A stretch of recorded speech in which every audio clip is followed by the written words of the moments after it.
U toku je izgradnja treće završne faze lokalnog puta koji ima regionalni značaj Stapar-Sivac.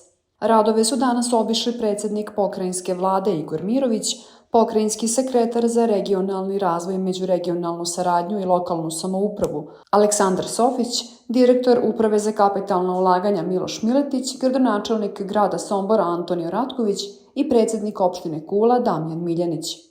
Ovom fazom radova predviđena je rekonstrukcija puta u dužini od 2,92 km, širine 5,5 metara, a gradonačelnik Sombora Antonio Ratković istakao je značaj izgradnje lokalnog puta te je najavio i nove radove na putnoj infrastrukturi.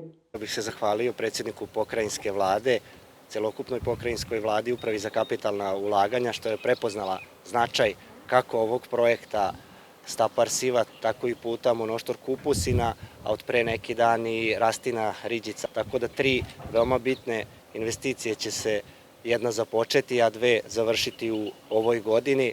Veoma bitna saobraćajnica koja će povezati Stapar i Sivac, povezat će grad Sombor i opštinu Kula. Biće značajna i za pojedina sela i opštinu Odžaci, kao i za opštinu Apatin, jer će u značajnoj meri skratiti put ka budućoj brzoj saobraćajnici. Igor Mirović, predsjednik vlade Autonomne pokrajine Vojvodine, rekao je da je cilj da se radovi završe do kraja septembra, te da će građani i lakše dolaziti do buduće brze saobraćajnice.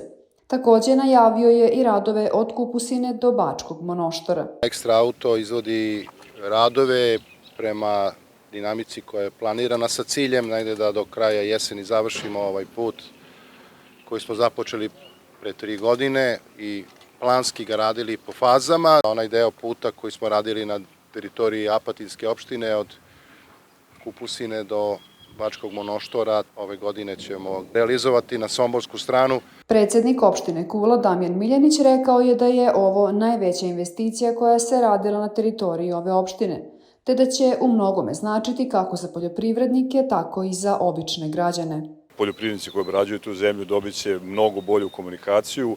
S druge strane, naseljena mesta skratit će svoje putovanje, pre svega Stapar, Prigrevica, Apatin i ceo, da kažemo, jedan pojas koji tu gravitira za nekih 10 i više kilometara. Ukupna vrednost radova na izgradnji puta Stapar-Sivac iznosi 1,4 milijarde dinara.